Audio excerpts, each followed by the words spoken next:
pais, pelos parentes de o bom Filipe.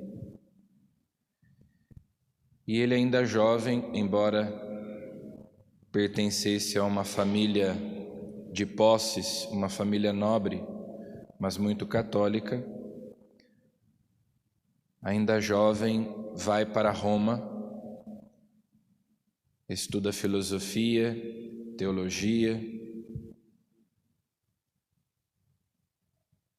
alimentava-se de pão, água e legumes apenas, dormia poucas horas e dedicava muitas horas à oração. Fazia peregrinações às igrejas de Roma, às catacumbas, e fundou uma irmandade, a Irmandade da Santíssima Trindade, para acolher peregrinos, pobres, órfãos, doentes.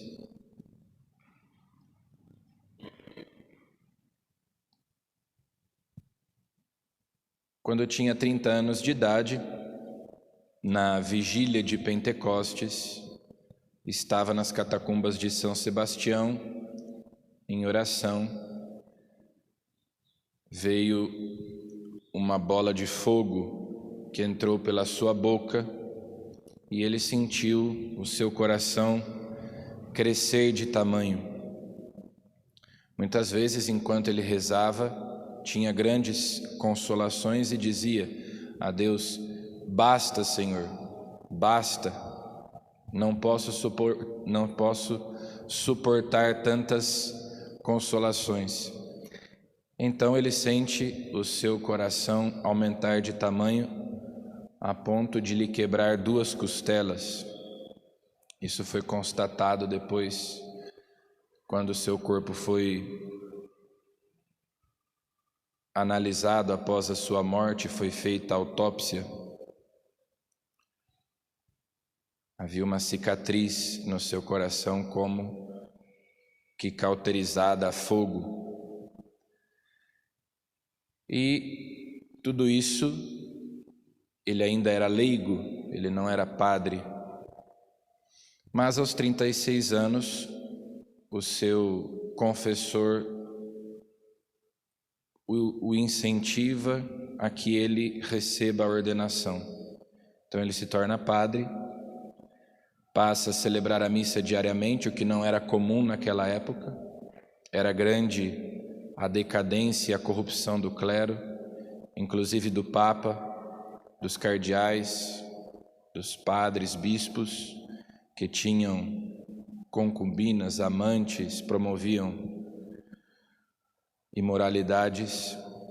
Ele celebrava a missa diariamente e passava horas e horas no confessionário atendendo as pessoas, e começa então a influenciar membros do clero.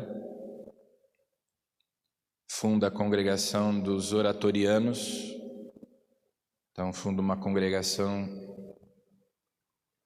e começa a formar vários padres. A sua fama de santidade foi se espalhando, as pessoas já o consideravam santo em vida. Havia quem o visse levitando após a comunhão, ficava às vezes 2 ou 3 horas após a missa em ação de graças, e algumas pessoas o viam levitando. Foi também perseguido, caluniado, chegou a ser suspenso de ordem, proibido de atender confissões, celebrar missa.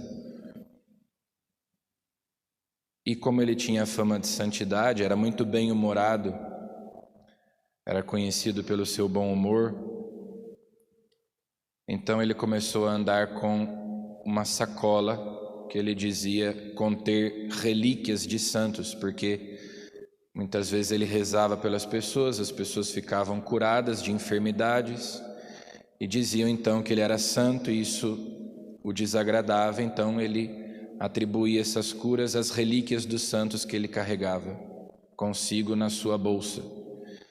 Mas um dia ele se descuida, alguém abre a bolsa e descobre que a bolsa estava vazia, não tinha relíquia nenhuma.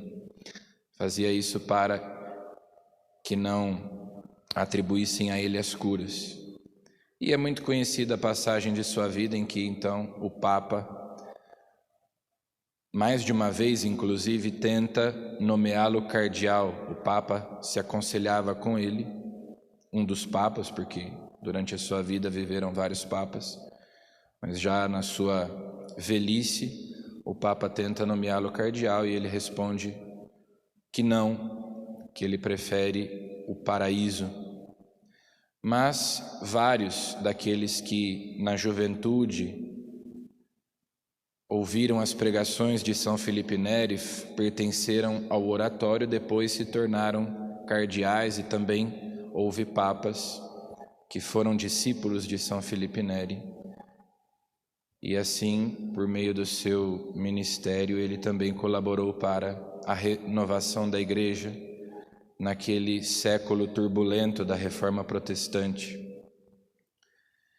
Então peçamos a esse grande santo, cuja memória celebramos hoje, que interceda por nós, nós que estamos nesta semana depois de Pentecostes, que também o fogo do Espírito Santo acenda no nosso coração a chama da caridade divina, como aconteceu com ele, e peçamos a intercessão dele pelo aumento e a santificação do clero.